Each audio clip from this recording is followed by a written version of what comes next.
Hello, everyone. Welcome back. I hope everyone's having a great time so far today. It's my pleasure to introduce our next speaker, Ata Kaipour. Ata Kaipour is an assistant professor of orthopedic surgery at Harvard Medical School and the director of the Musculoskeletal Informatics group in the Department of Orthopedic Surgery and Sports Medicine at Boston Children's Hospital. Dr. Kaipour's research is focused on developing new methods for analyzing clinical data, for example, imaging, to better understand the etiology and mechanisms of musculoskeletal diseases, and to develop new tools for injury prediction, and to facilitate clinical decision-making, for example, treatment choice. Dr. Kaipour founded the Musculoskeletal Informatics Group in 2021 with the mission of developing novel analytical tools to facilitate the use of big clinical data. Please join me in welcoming Ata to the stage. So I'm going to talk about some of the potentials for using big data approaches and AI in particular to improve the way we care for our patients. In our case, it's going to be the pediatric or young adult population who have a range of orthopedic or sports medicine conditions. So the first half of my talk, I go over what is the actual unmet need, what is the justification to use AI in the clinical care system, and then I finish up with some examples of how we have been trying to incorporate AI into our clinical care pipeline.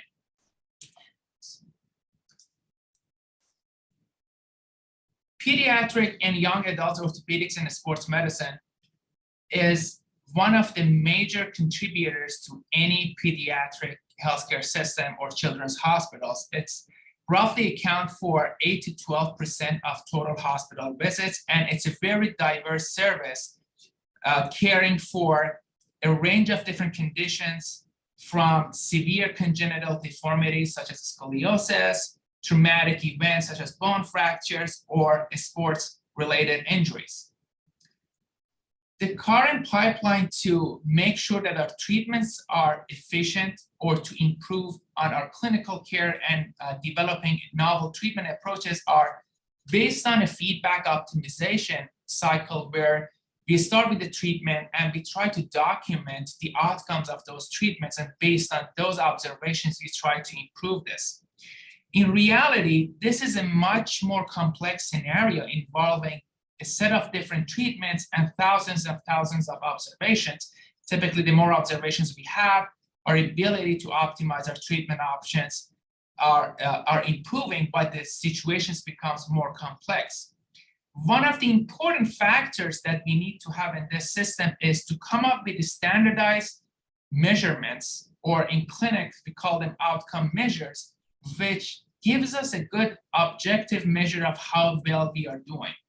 So when we look at orthopedic care, one of the most common outcome measures that we have in orthopedic care is to look at overall joint function. These are a set of different physical examinations, which could be as simple as just using a goniometer to estimate joint range of motions, or using more advanced electronics, sensors, or even camera systems to get a detailed sense of how joints are moving in 3D.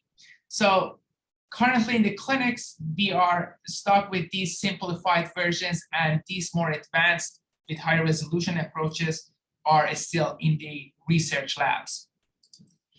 Another common outcome measures are to look at radiologic images. Something could be as simple as a plain X-ray film, or something more complex such as an MRI or CT scan. Overall, the way we handle these or analyze these are qualitative for the most part, meaning that we have a trained radiologist looking at some of the features on these images and document any abnormalities. On the research side, we have developed quantitative approaches which can look into the health of the joint or tissues with more details, even looking at some of the structural properties, which unfortunately have not yet become mainstream as part of clinical care. Another recently basically developing outcome measure are patient-reported outcomes, or PROs. These are validated set of questions or surveys which are aimed to capture the overall health of the patient or the injured entity in the body. These are becoming more and more common as part of clinical care, and in most of the healthcare systems, we have started to collect these PROs as part of routine clinical care. And obviously, recent advances in genetics and genomics have basically enabled us to study a lot of different genetic risk factors and biomarkers for several diseases, including musculoskeletal injuries, which on the research side, we have made a huge amount of progress, but none of these have been translated to be a clinical outcome measure yet. So the biggest question is, despite all of these technological advances, what is holding us back to stay with all of these relatively outdated outcome measures? Why can't we go and translate some of these outcome measures that are currently being used in research labs? So there are many contributor factors to this. One big factor is the expense. So a lot of these new technologies are expensive, and it's very hard and often impossible to convince insurance to pay for some of these additional assessments. Another contributing factor is our ability to process. So all of these new technologies, although they are very helpful, but they can be overwhelming and confusing as they are collecting a lot of information.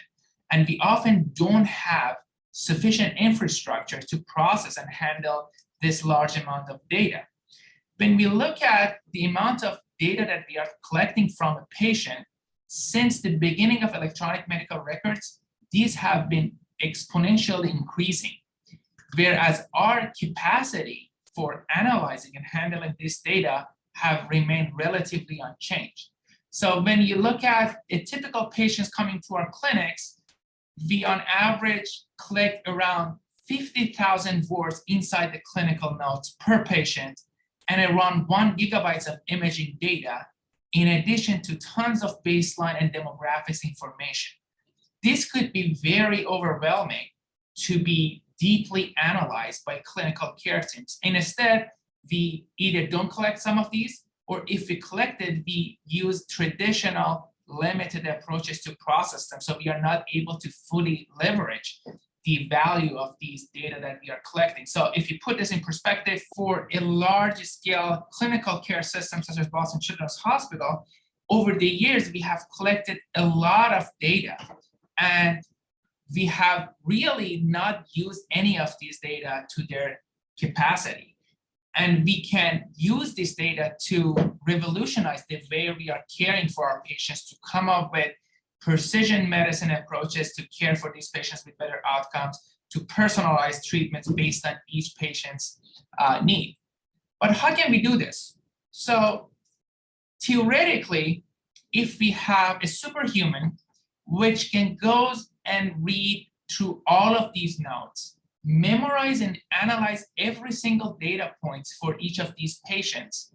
So when we have processed all of this information, every new patient comes into our clinic, we can do a very simple screening, capture some of the symptoms, some of the baseline information, and this superhuman can map this patient to every single patient that we have previously served in our clinical practice to find some similarities, some similar cases, and based on the outcomes we have seen in those patients, come up with some suggestion for treatments, personalize this new patient. Basically, we can go back in and select the treatments which can lead to superior outcomes for this individual. And if there is a risk for subsequent injury or surgery, we can also have a good estimate of those subsequent events. But obviously, this is not feasible. What we are thinking as an alternative solution to this is, what if instead of that superhuman, we leverage the power of AI? If we have comprehensive, unbiased platforms which are capable of analyzing a diverse set of information, including clinical notes, including imaging data, structured and unstructured text, then we can have these algorithms to comb through our wealth of documents and information to come up with summaries of all of the findings, to come up with patterns. And when we get to a new patient, in particular in complex cases, based on the manifestations of those diseases, we can have this AI to not to select the treatment that should be for the clinical care team to decide, but to come up with some suggestions. Tell them that, hey, I have mapped this patient to the patient that you have seen in the past 10 years, and these are some of the similar cases. You have treated them like this, and these are the outcomes, and now you choose which treatment is going to be the best, or maybe you need to develop a new treatment for these type of conditions. So in the following slides, I'm going to talk about some of the examples of how we have tried to leverage these kind of like views into improving our clinical care team. For those of you who are a sports fan, you probably have heard about ACL injuries. ACL, or anterior cruciate ligament, is a small ligament connecting your thigh bone or femur to your tibia or shin bone. This is the most frequently injured ligament in human body, in particular in young active individuals and athletes. We currently have several surgical treatments for ACL injuries, but the biggest challenge is after surgery, how do you manage the recovery? How many sessions of physical therapy does that patient need? Is it a fixed amount for all the patients, or this needs to be personalized? Even more important than that is, when is the right time to clear the patient to go back to daily activities in the sports? A lot of these patients are young athletes. They want to go back to the field because they have scholarships or they are professional athletes. They don't want to kind of like miss any opportunities in their career. And we don't know when is the right time for the tissue to be subjected to all of those high-risk loads. So the way we are managing this right now in clinics, we do a lot of physical exams, range of motion, joint laxity. Sometimes we do some functional tests to see how the joint is functioning. Like, for example, we do single-legged hop to see how they are feeling about their balance and joint stability. And we also sometimes do patient-reported outcomes to ask them, do you have pain? Do you have like stiffness? Like, ask the patient perspective. These are helpful to get an overall idea of how the patient is recovering, but they don't have the resolution to get into patient-specific treatment planning, or they cannot even directly assess the tissue which is recovering.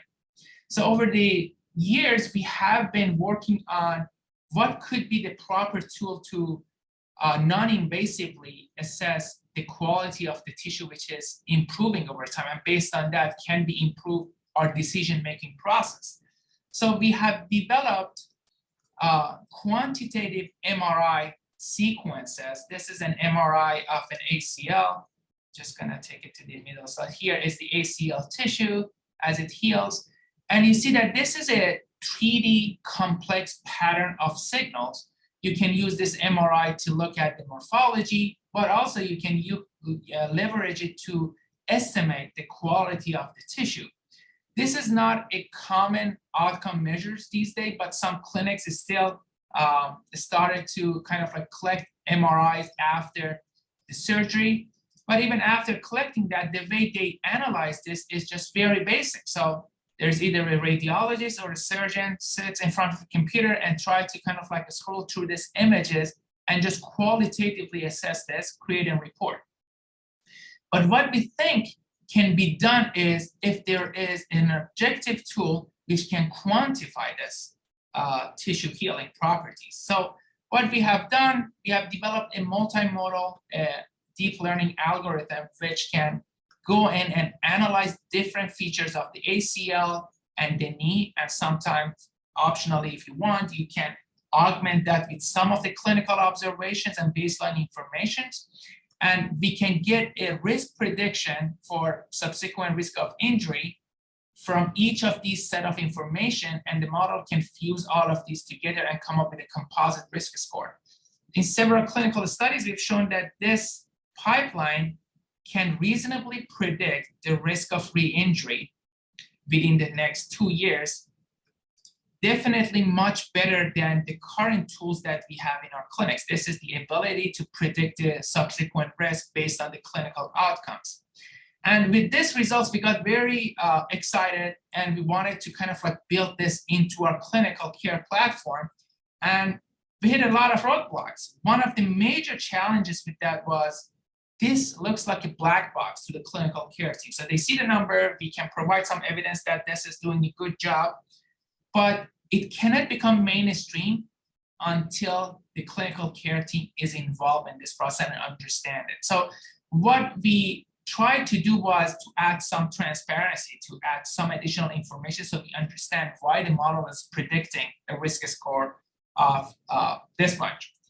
So the model now can also pinpoint to some of the features on the MRI that model have used to make that decision whether this patient is at risk or not. So using this additional features, we have now developed these healing maps. These are simplified 2D maps, which captures the whole ACL in a single shot. So the yellow are regions which don't have a good quality, and the orange and red are the regions which are good quality in the ACL. So as you can see early on, 6 months after surgery, we have this big portion of low quality tissue, which is corresponding to the region where we had the initial injury. As time goes by 12 and 24 months, we see that majority of the tissue typically becomes good quality. So you can make the decision that this patient is ready to go back to the sports. We have also shown that in some patients, doing this healing maps early on can help us to predict if they are going to have a subsequent injury or not. So this is an example of a patient who didn't have a subsequent injury. This is an example of 2 different patients who early on we see that their ACL doesn't look good and they ended up having a subsequent injury.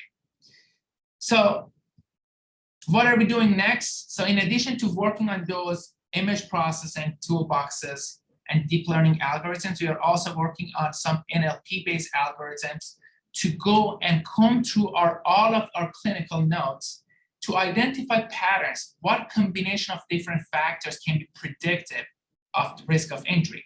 Is there any way that we can have a pipeline where it can go and read through all of these millions of documents, summarize it for us, and come up with risk predictions algorithms? So we have shown that these models are very accurate, sensitive, and specific in identifying cases. In this case, is it an ACL injured patient or not?